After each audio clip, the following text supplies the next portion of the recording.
Honorable Swankar sir, Gulati sir, Sajdev sir, Jaiswal sir, Heman Malhotra sir, my esteemed seniors, colleagues, and dear students, a hearty good morning to all of you. Let me first quickly introduce our department. We have total 8 units and 240 beds, with a footfall of over 200 patients in OPD and 50 to 55 admissions per day.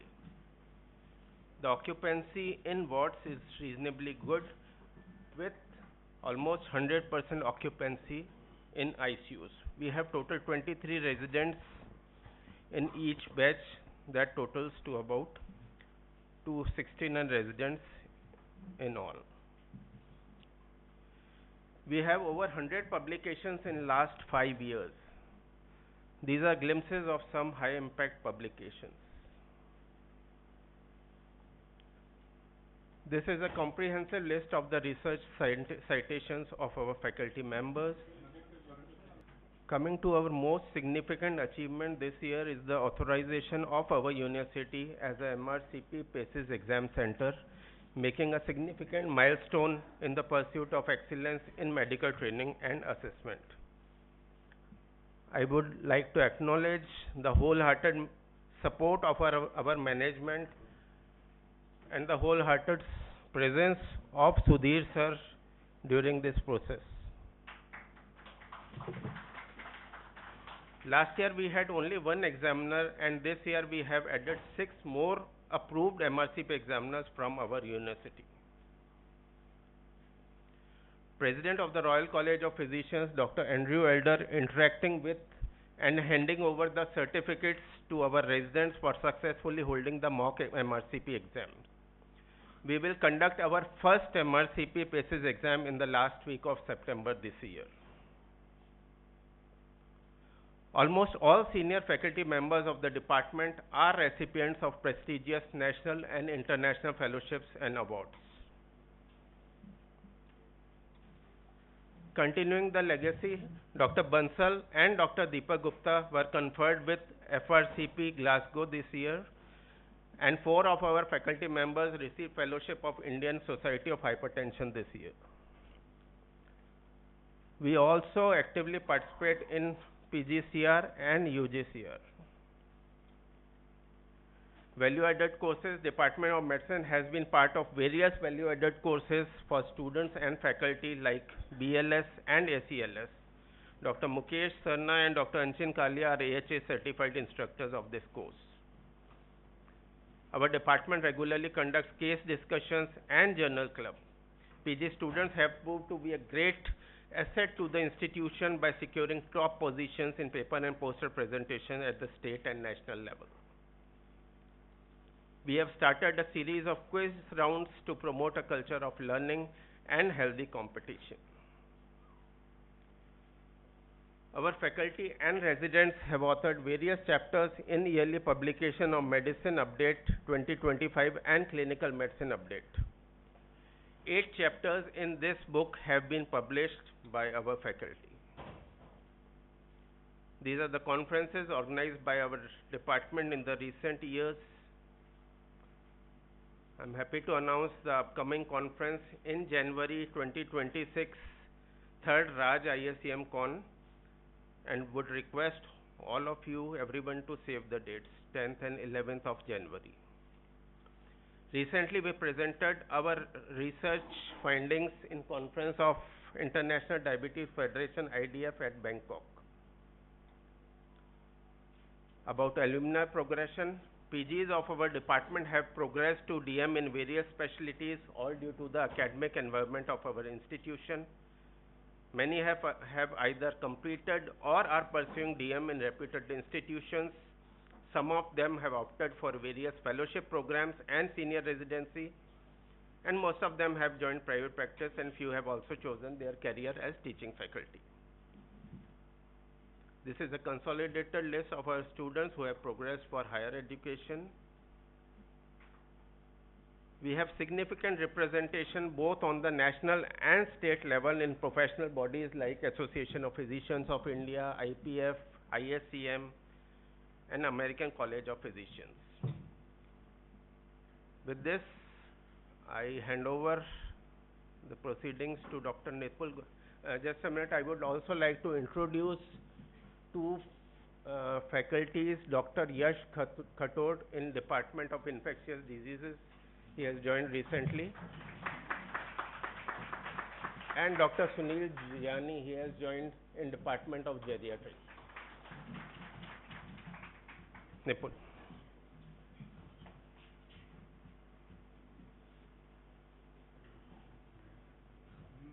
Thank you, sir. Good morning, respected Emeritus Chairperson, sir, senior faculty members, and my dear colleagues.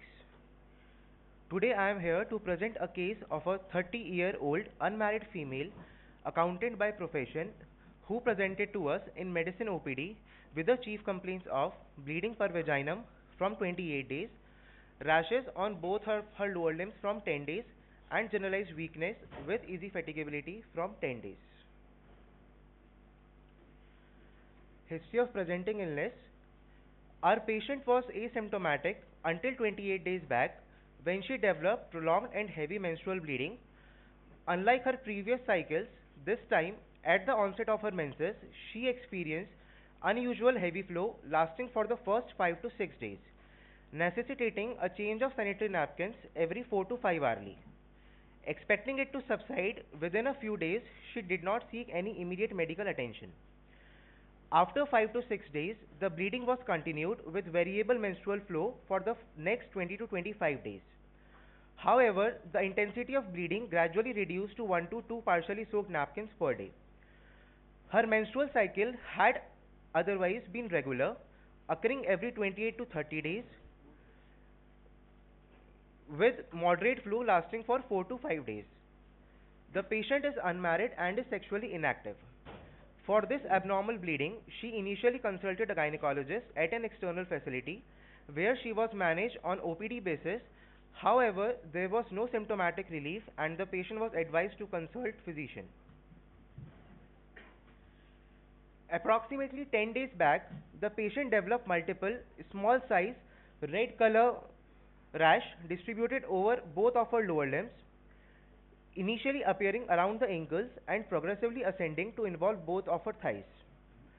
The rashes were non-resolving, non-spreading, neither painful nor itchy. Patient also developed generalized weakness and fatigability from the past 10 days, which was gradually progressive over time. The weakness is described as affecting the entire body and tends to worsen with activity. The symptoms have significantly impacted the patient's daily functioning, including difficulty with routine tasks such as walking. The fatigability is present throughout the day and is not relieved by rest. Negative history. There is no history of vaginal itching, foul smelling or dysmenorrhea.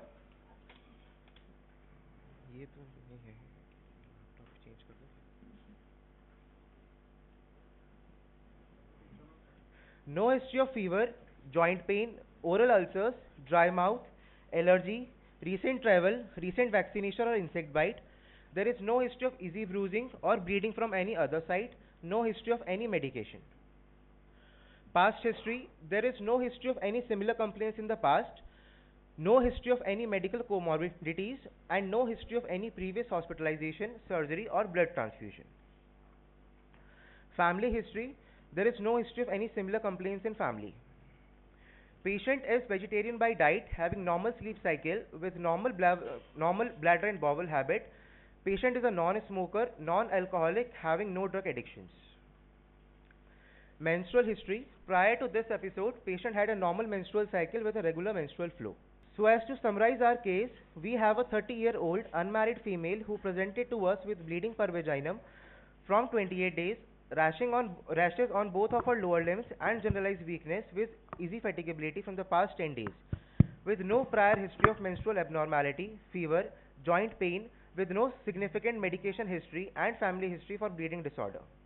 What could be the possible diagnosis? Anybody from the audience, please? Just first of all, this patient has gone. Why she has gone to general medicine? Why not to gynecology? Sir, patient had actually outside patient already had consulted to a gynecologist, and there was no significant findings for them. So they ask the patient to consult a general physician.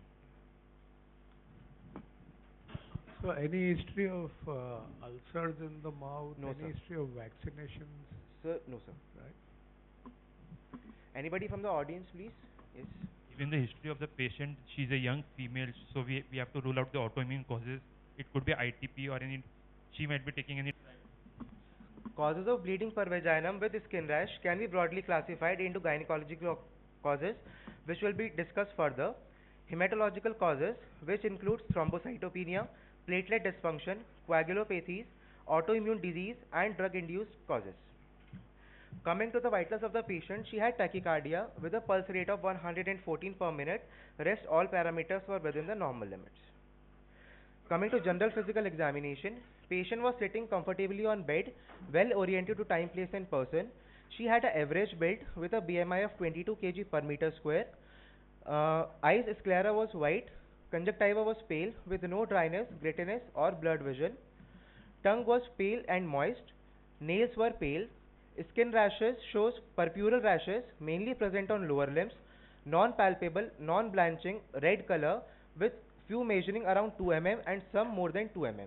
Hair was normal in color and texture with no neck swelling, lymphadenopathy and pedal edema. Coming to systemic examination, respiratory and cardiovascular system examination were within the normal limits. Neurological and gastrointestinal systems were within the normal limits.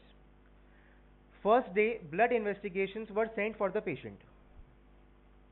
Initial complete blood count revealed bicytopenia, that is anemia with HB of 7.8 gram per dl, thrombocytopenia with platelet count of 15,000, along with raised ESR of 70 mm per hour. Renal function test and liver function test were with total protein were within the normal limits.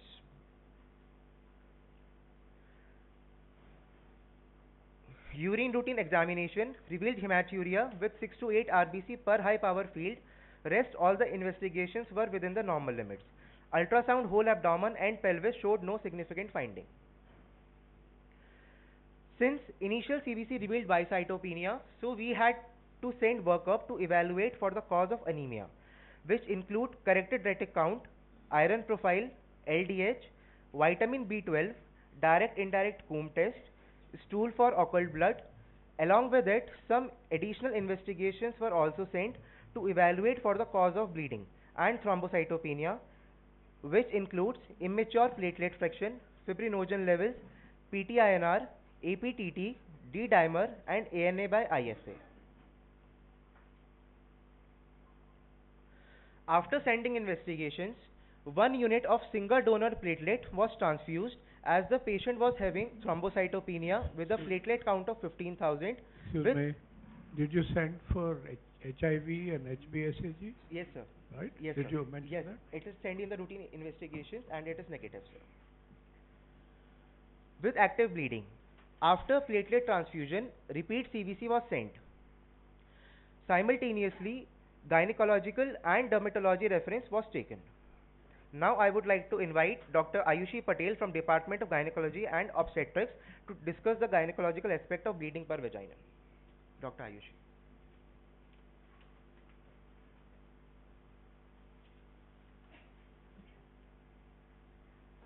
Thank you, Dr. Nipun. So, 30-year-old unmarried female was referred to us from Department of General Medicine with history and complaints as narrated by the resident and with all her lab reports. Reference was given to rule out cause of bleeding per vagina. So, she had complained of continuous and irregular bleeding for 28 days and skin rashes from 10 days. She was not sexually active. Her past history, medical and surgical history was not significant. There was no history of fever, pain abdomen, weight loss, trauma or any drug intake. On examination, patient was moderately anemic. Her secondary sexual characteristics were normal. On per abdomen examination, soft, there was no gardening, tenderness or rigidity.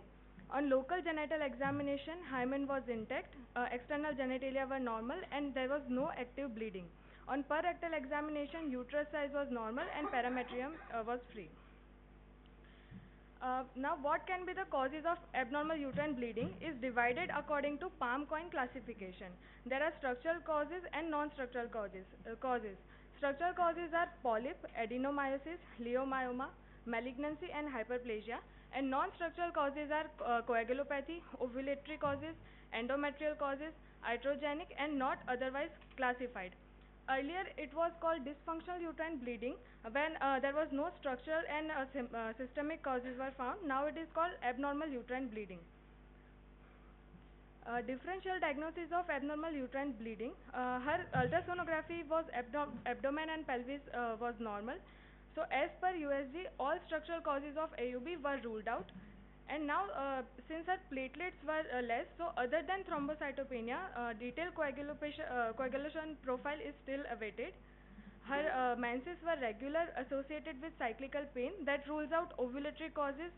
Her endometrial thickness was normal on ultrasonography. That rules out endometrial causes.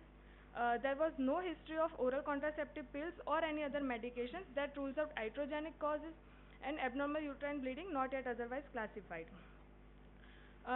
Now detailed coagulation profile was still awaited. So our provisional diagnosis of abnormal uterine bleeding was 30-year-old female with abnormal uterine bleeding, coagulopathy or not otherwise classified, associated with rashes. With this diagnosis, patient is referred back to medicine department for further workup.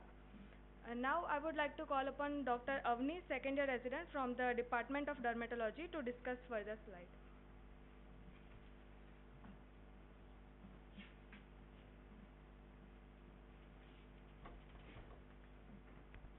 Thank you, Dr. Ayushi. Good morning, everyone.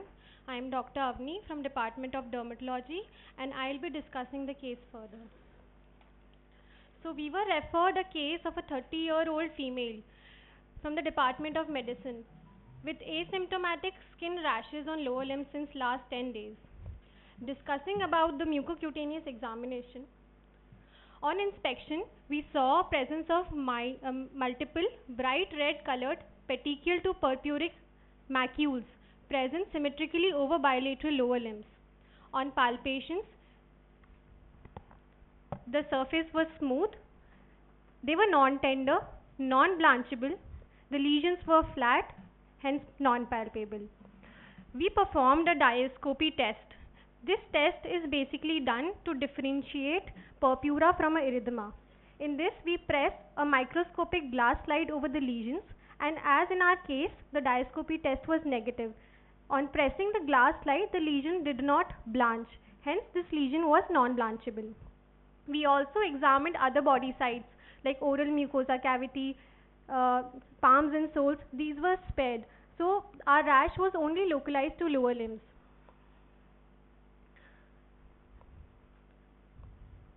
Now I would like to ask the audience the possible causes of the skin rash. Anyone?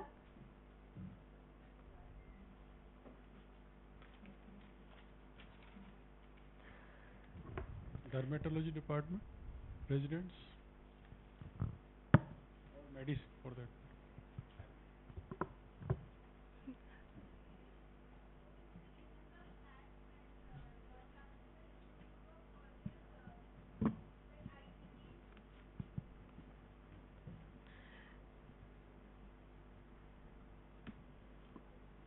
So we can think of causes like ITP as the lesions are flat and non-blanchable.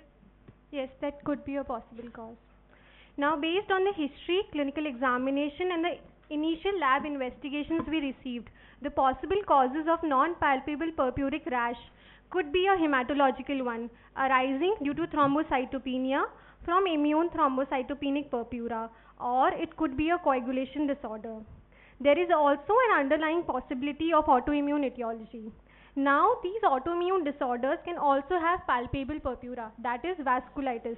But in our case, non-palpable purpura was seen on examination, and our case already had thrombocytopenia with a low platelet of 15,000 per microliter.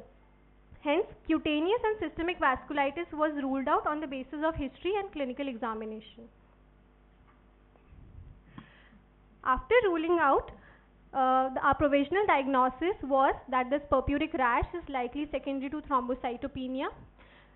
With this possibility, the patient was referred back for diagnostic workup, advised to assess the possible causes of autoimmune or coagulation related disorders of thrombocytopenia, and we also planned a skin biopsy if the rash is progressive or becomes palpable.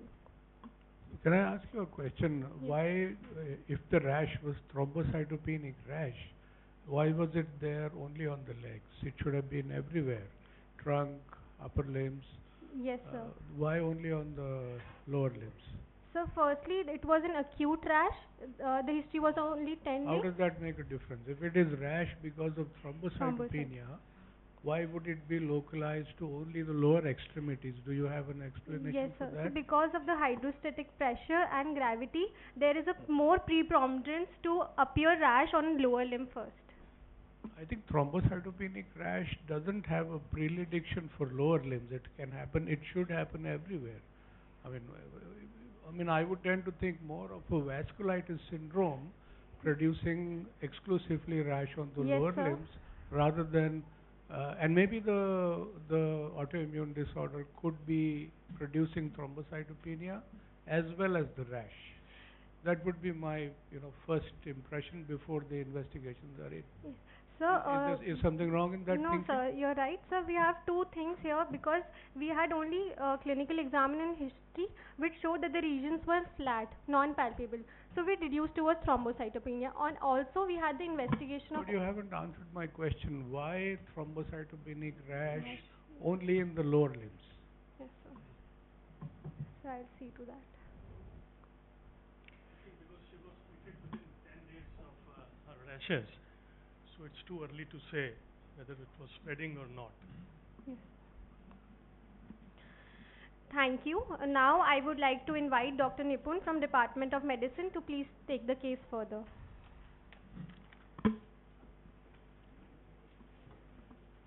So, Nipun, you wound up your previous section by telling us that platelet transfusions were given to this patient.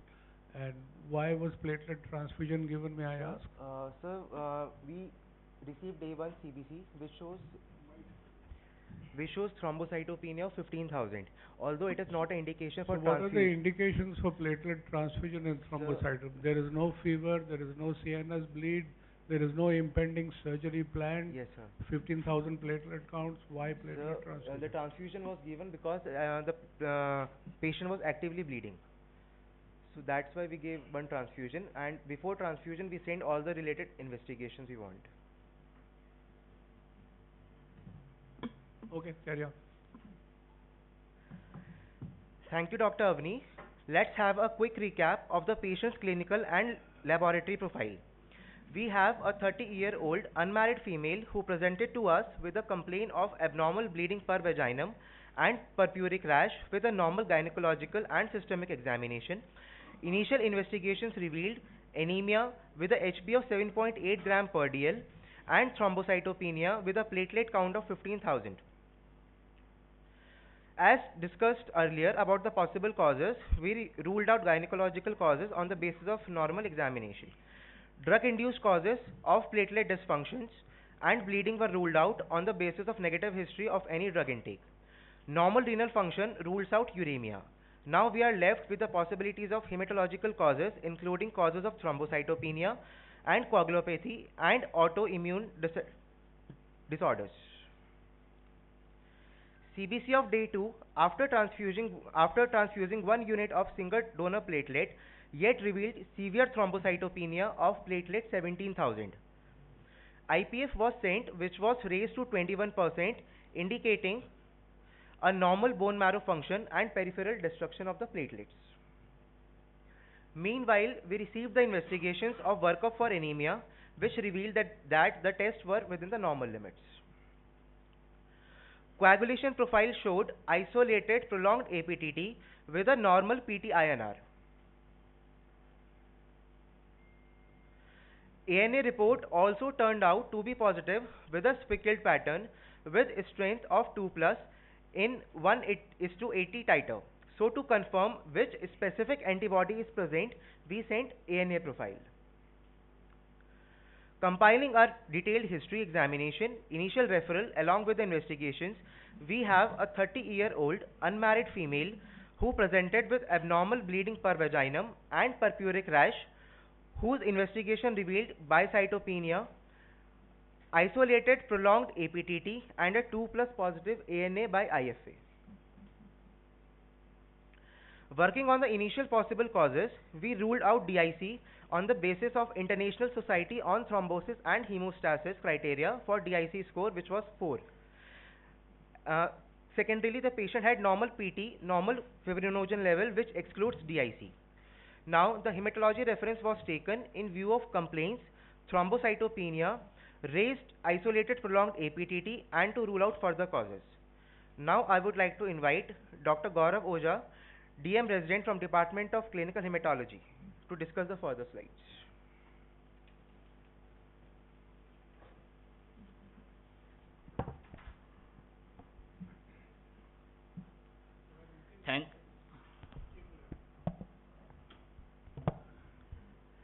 Thank you so much, Dr. Nipun. I am Dr. Gaurav from the Department of Clinical Haematology.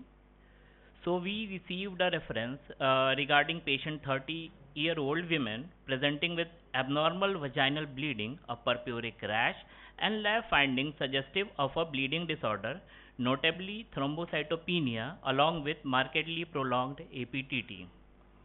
The positive ANA with speckled pattern hints at an underlying autoimmune process.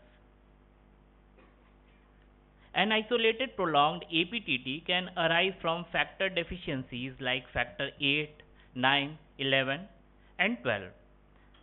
Inhibitors like lupus anticoagulant and antibodies against the above factors.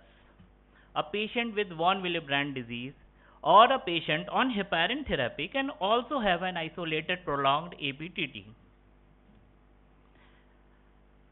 Our first step is to take a proper drug history to rule out medications that may artificially prolong the APTT and to confirm the APTT with repeat testing to rule out any lab errors. Mixing study was also advised to differentiate between factor deficiency or presence of any inhibitors.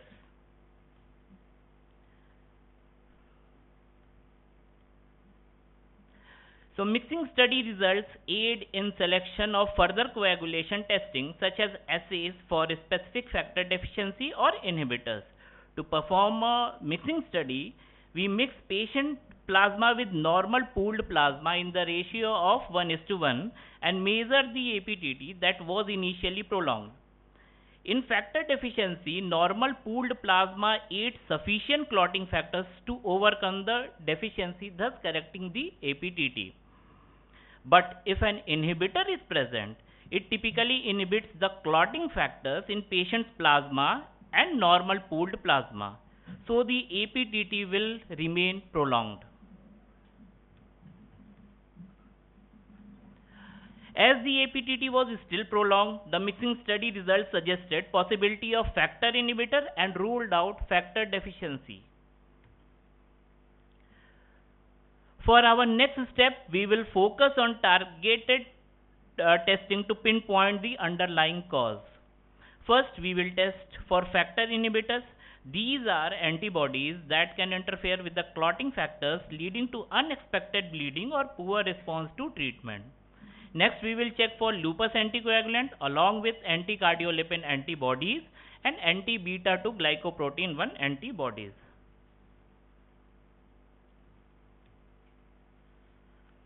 We ran the gold standard testing for the lupus anticoagulant, that is DRVVT, diluted Russell Viper Venom time testing.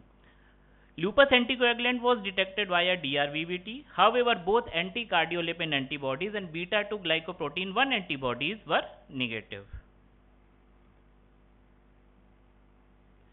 So, we detected lupus anticoagulant, but here is the paradox. Lupus anticoagulant is a prothrombotic. So why is our patient bleeding? So the question in our mind was, is thrombocytopenia alone causing the bleeding, or there is a coexisting factor inhibitor also present? So we advise thromboelastogram. ANTAG revealed a hypocoagulable state. Here prolonged R and K times suggest factor deficiency or inhibition, while the low MA aligns with the thrombocytopenia. Notably, LY30 was also normal here, which excludes excessive fibrinolysis as the cause of bleeding.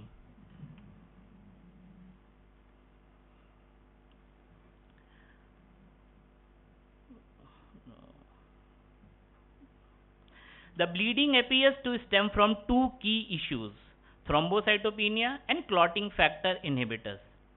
The clinical picture strongly suggests ITP as the cause of thrombocytopenia because of poor response to platelet transfusion. 1 unit SDP was already transfused and the platelet didn't improve. And elevated immature platelet fraction was also present, that was 21%, indicating that the bone marrow is trying to compensate. Patient was also advised for specific inhibitor testing, however she denies for the same. So the diagnosis of this 30-year-old female presenting with vaginal bleeding and purpuric rash with anemia secondary to blood loss from bleeding episodes, thrombocytopenia most consistent with ITP, coagulation disorder due to an acquired inhibitor, specifically lupus anticoagulant, with possible additional factor inhibitor, and the root cause is an autoimmune process which is driving all these factors. Why she should refuse for the inhibitor factors? Because the cost is also high, and what is the cost? Cost is 6,000 to 7,000, and the turnaround time is also high, 3 to 4 days. But I have told all the faculty and all the departments, in such cases, you should not bother for the, if patient is not paying, is an interesting case, you should get it done.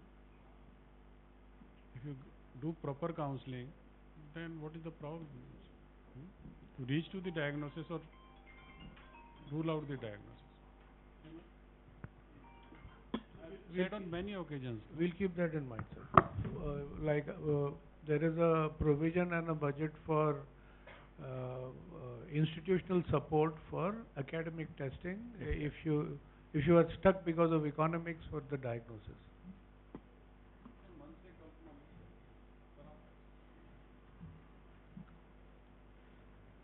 So for this patient management, we have 3 key recommendations. Diagnostic follow-up, we advise the specific factor inhibitor testing, but the patient declined further workup.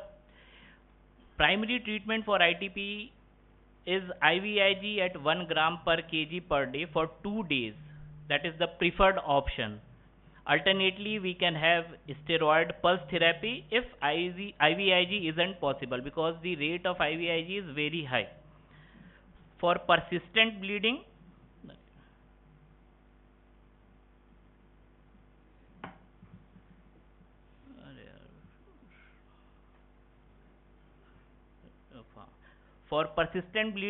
despite improvement in platelet count, we have to give recommended prothrombin complex concentrate or recombinant factor 7A. Thank you so much. Now I would like to invite Dr. Nipun from the Department of General Medicine to take forward the case.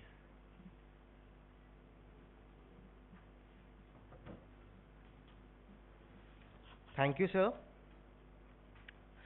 We received ANA profile which confirmed the presence of SSA, Rho60 and Rho52 antibodies, which was suggestive of Sjogren's syndrome. As patient did not have any Zika symptoms, but clinical report suggestive of Sjogren's syndrome, ophthalmology reference was taken to perform Schremer test, tear film breakup test to look for any signs of Sjogren's syndrome. Now I would like to call upon Dr. Yashika Mathur, second year resident from the Department of Ophthalmology, for discussing ocular examination of the patient.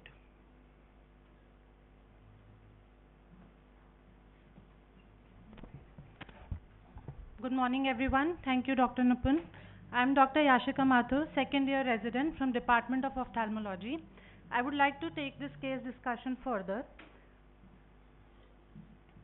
A 30-year-old female diagnosed with atypical Sjogren's syndrome was referred from Department of Medicine for dry eye evaluation.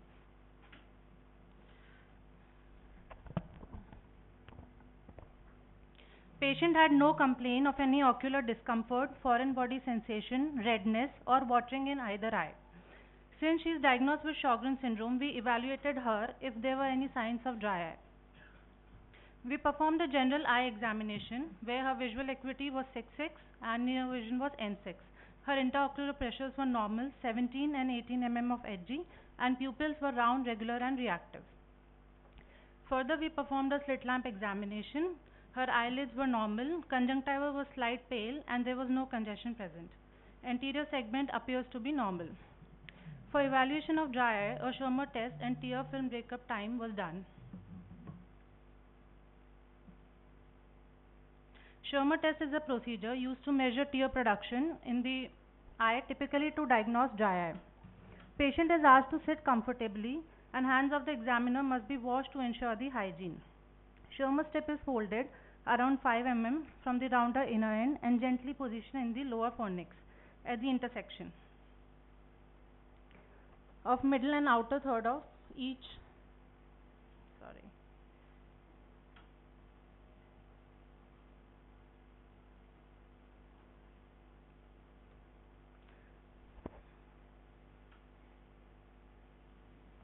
intersection of middle and outer third of the lower eyelid. A wet area less than 10 to 15 minutes are suggestive of dry eye. We kept a timer for 5 minutes also. Our interpretation for right eye was 12 mm and left eye was 14 mm. Then we performed a tear film breakup time test. This test is performed on the slit lamp. The patient was asked to sit on the slit lamp and look downward. A fluorescent strip was moistened with saline and used to stain the ocular surface. The patient is asked to keep her eyes open and while looking straight ahead. Stopwatch was started after the last blink. At the first appearance of dry spot, the timer is stopped. The time interval between the first blink and the appearance of first dry spot is recorded as tear film breakup time. So normal tear film breakup time is more than 10 seconds and our interpretation was right eye 8 seconds and left eye 7 seconds. This is a normal dry eye grading for Schirmer test. More than 15 is normal, 10 to 15 is mild dry eye, 5 to 10 is moderate and 0 to 5 is severe. For tear film breakup time, more than 10 seconds is normal, less than 10 is abnormal, in which 5 to 10 we consider as marginal and less than 5 is dry eye. Hence, our findings are indicative of mild dry eye. Thank you. What are the other features of Sjogren's syndrome? So, there is dry eye, dry mouth present and Clinical features. so there is a clinical triad in Sjogren's syndrome that we consider. It's dry eye, dry mouth and enlargement of parotid gland. So there is degenerative conditions of other glands, exocrine glands also that are seen.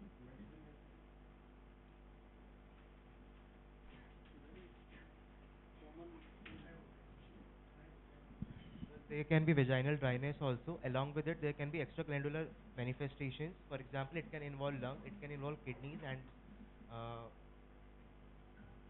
Joints? yes, it can involve joints also, but it will be secondary Sjogren's syndrome. When you are presenting Sjogren's syndrome, then Yes, you sir. should know what other things Yes, can sir. be, what other organs can be affected. Yes, sir. Thank you. Now I would like to call Dr. Nipun for further discussion.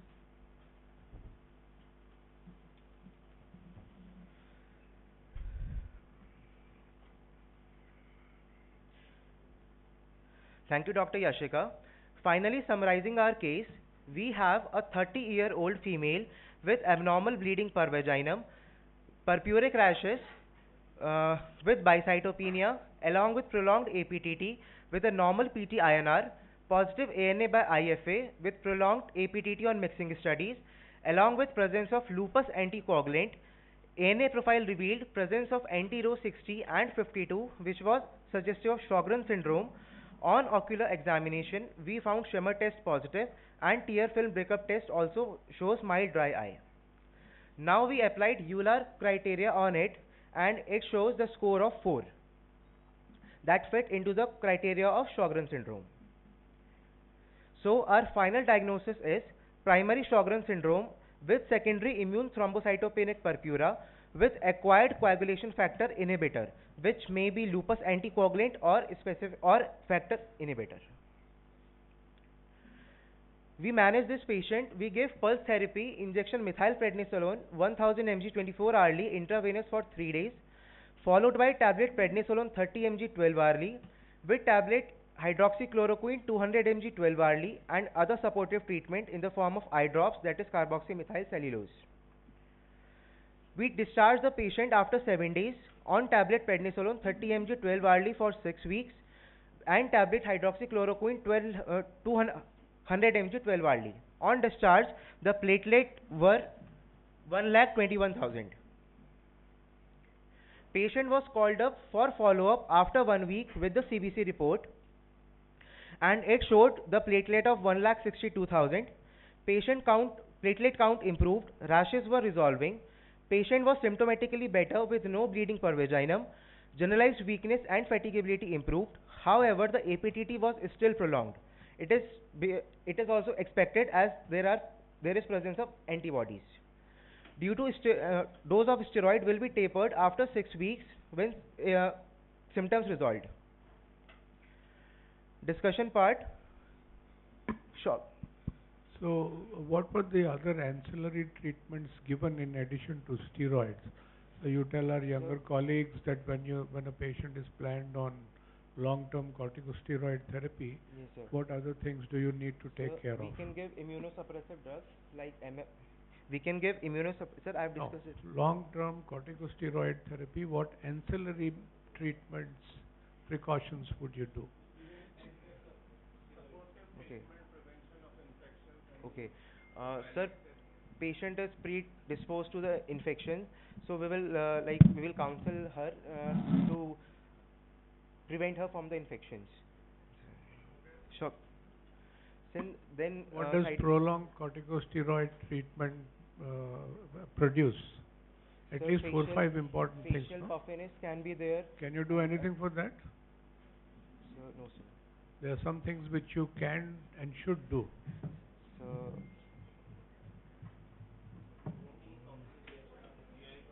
Sir, osteoporosis can be there. Sir, osteoporosis can be there, so we can give them drugs to prevent osteoporosis, and then and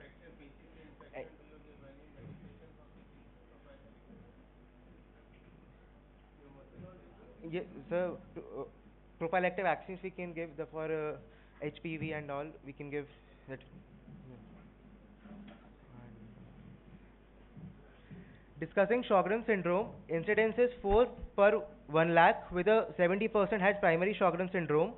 Prevalence is 0.2% to 1.2% of the total population.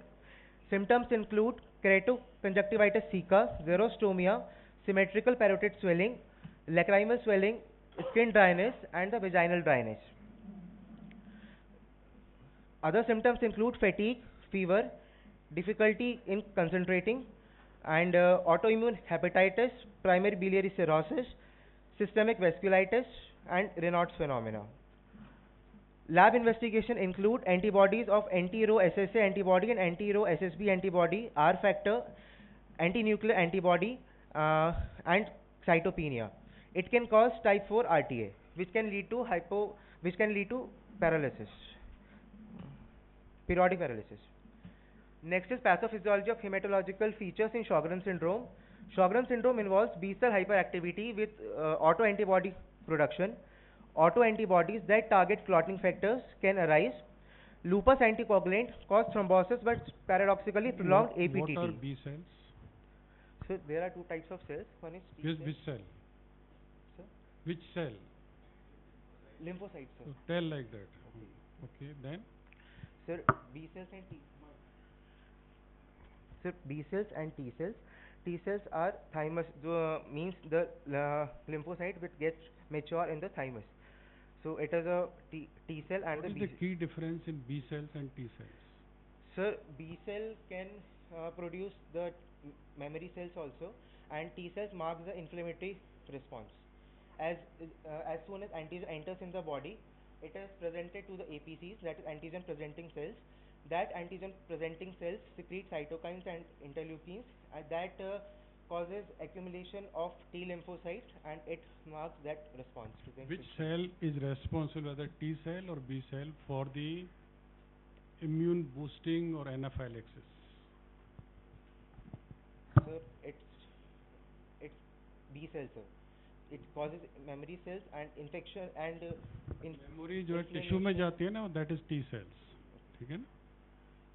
After thymus, it goes to the tissues. B cells always remain in the blood circulation. Lymphocytes, both are lymphocytes, all right? And they recognize in the tissue that some foreign element has come inside, then they start doing it. I think Dr. Raman can better explain. I think B cells mainly are concerned with antibody production. And one thing about dry eyes and dry vagina, you have to take care of infections, because the saliva is rich in IgA, and IgA is protective against infection. So in ancillary treatment, you have to take care of that. Another drug is pilocarpine, which can be used if the symptoms are severe but has lots of side effects. So I think local infections have to be taken care of, bacterial infection and dental caries. Here I would like to ask our gynecology residents why breastfeeding is important for the prevention. Which antibody is secreted in the milk? IgA. Dr. Raman has just mentioned IgA. So unfortunate part of the young mothers that they do not feed the child for 6 months or so. All right. So that is the reason baby develops infection. Further, IgG is transmitted into the fetus. IgM is not. All right. So the baby remain most of the time not vulnerable to the infectious diseases for 4-5 months because of the maternal IgG protection. But after 4-5 months, when they start doing it, then they are susceptible. So if you notice, if you ask the pediatrician colleagues, they will say that the infection incidence goes up after 5-6 months. Because before 5-6 months, IgA is there and IgG is there. All right? Just as a part of knowledge. We are summarizing the pathogenesis of our case in this slide. Sjogren's syndrome is causing thrombocytopenia due to the presence of autoantibodies, which along with the presence of prolonged APTT have led to common manifestation of bleeding per vaginum and rashes. Now, this prolonged APTT can be due to presence of lupus anticoagulant or presence of specific clotting inhibitor, which needs further confirmation by specific inhibitor assay and lupus anticoagulant 12 weeks apart. So in our patient, the current situation resembles a seesaw, with bleeding manifestation being the primary complaint. These symptoms are likely due to thrombocytopenia and potential presence of inhibitor to clotting factor. Meanwhile, the effect of lupus anticoagulant, which can lead to thrombosis, appears to be less significant. This is a management strategy. For dry eye, we can use artificial tears, cyclosporin. For dry mouth, we can use salivary substitutes. For arthritis, we can give NSAIDs. For systemic disease, we can give steroids and immunosuppressants like MMF and rituximab. Follow-up and monitoring include CBC, ESR, and complements. This is the hematological involvement EULAR 2020. It shows that we should start with glucocorticoids and we should add immunosuppressive agents if prolonged therapy is needed, and we need to escalate it to rituximab for refractory cases or when there is cryoglobulinemia or lymphoma. Rituximab. Escalate to rituximab. Yes, sir. I have explained before also. Just guess. Okay, sir. Whenever any drug ending with MAB, that is monoclonal antibodies. Part of immunotherapy. As the patient what is rituximab? The monoclonal antibodies. Against what? In this against? In that Against? So अभी कुछ बोलते हो तो थोड़ा सा पढ़ लिया करो ना उसके बारे में ना. As the patient was of childbearing age, there may be some implication of treatment. Now I would like to invite Dr. Ankit, second year resident from the Department of General Medicine, to further review of literature. Good morning, everyone. Thank you, Dr. Nipun. Everyone, I will now be reviewing the literature supporting our case. First, we have a case report published by Newman et al. In Curious in January 2021, titled "Not all Zika is Sjogren's and not all Sjogren's is Zika," and they came to a conclusion that Zika symptoms are not always present in patients with Sjogren's syndrome. Approximately 20% of patients with Sjogren's syndrome do not have Zika patients. This case was similar to ours due to absence of Zika symptoms as a presenting complaint. Next, we have a case series published by A. Shetner et al. In Quarterly Journal of Medicine, and they came to a conclusion that Sjogren's syndrome should be considered in the differential diagnosis of apparently idiopathic cytopenias and actively sought by directed history, Schirmer test, and autoantibody screening. This case was similar to ours due to the presence of cytopenias and bleeding as a presenting complaint. Next, we have a case study published by Paul R.J. Ames et al. In March 2015 in Clinical and Applied Thrombosis and Hemostasis, titled "Prolonged APTT, Difficulties in Discriminating Coexisting Factor VIII Inhibitor and Lupus Anticoagulant." What is the name of deficiency factor VIII syndrome? Sir, hemophilia, acquired hemophilia type A, sir. Factor VIII deficiency is hemophilia. I know. What is the name of that syndrome? Very common. That clotting factor. Wilbon's disease का नाम सुना है? Yes, sir. What is the deficiency? Sir, it's factor IX deficiency. Not factor VIII. Sir, it's Huh? Which? sir, factor IX is Christmas disease.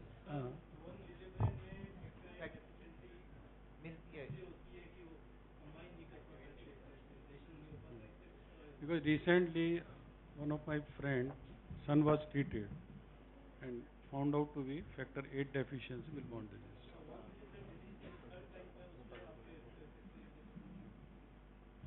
Sir, that von Willebrand disease, that von Willebrand factor, it also stabilizes factor VIII.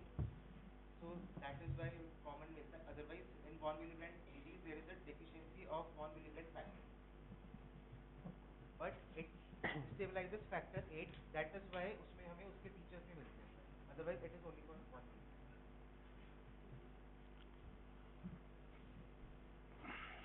Next, we have a case study published by Paul R.J. Ames et al. In March 2015 in Clinical and Applied Hemostasis and Thrombosis, titled "Prolonged APTT, Difficulties in Discriminating Coexistent Factor VIII Inhibitor and Lupus Anticoagulant," and 15 cases were reviewed retrospectively, of which 6 cases had thrombosis and 9 cases had presentations of bleeding.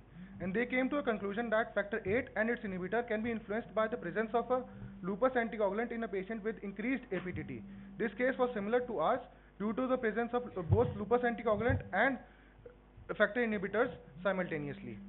Next, we have a practical guide as a review, which we use to guide us, which has explained the causes of isolated prolonged APTT, including factor VIII inhibitors, lupus anticoagulant, and it outlines a diagnostic flowchart. Next article is of a case study published by Dai F. et al. In Frontiers of Medicine, and they came to a conclusion that the prevalence of secondary ITP in patients with primary Sjogren's syndrome was 12%. Next is a case from a case series published by Naeem et al. This study highlights the atypical presentations of primary Sjogren's syndrome and which are posing diagnostic and therapeutic challenges. Next, I would like to invite Dr. Mukesh Sanna sir to conclude the case.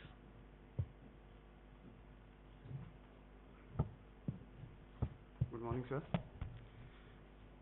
So this was a very unique case, and it poses challenges to diagnosis, investigation, and management since the beginning. And till now, we are having some problems with the management of this patient. We have published this case already in a Scopus Index journal, and present condition is that we spoke to this patient a few days back only. She's out of India, and she's not coming in follow-up to us, but she is complaining of similar episodes repeatedly, her platelet goes down whenever she stops medicine, and we ask her why she is stopping medicine, but there was no answer, and she didn't share the Sadhu bhai. And एक और सलाह sir उसने हमें दे दी कि sir it's better कि आपकी medicine काम नहीं करती, बट मैं जब भी इंडिया आती हूँ तो मैं बकरी का दूध लेती हूँ तो बिल्कुल ठीक हो जाती है. So this was a actually difficult case, sir. Earlier also she refused for factor inhibitor. Middle east में तो बकरियां ज़्यादा होनी चाहिए.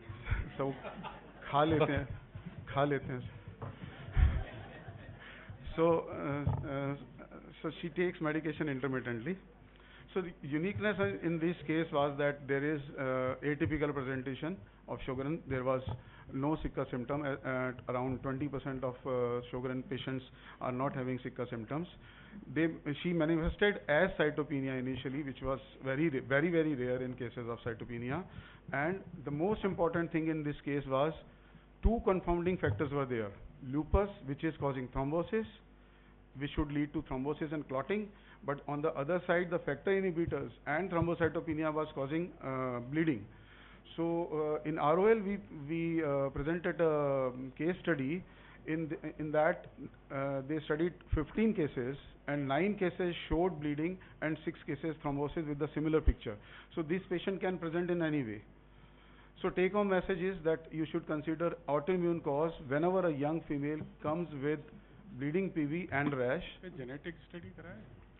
So she actually didn't come back, and at the time of admission also she was very reluctant to give blood and to follow. So this was the problem. She can fly to Dubai, but she is refusing to have the inhibitory factor test and genetic so test. This is the attitude. We requested her that whenever she comes back to India, at least once she should visit us in MGH. So we will get her test free of cost done. So let's hope if she comes, sir.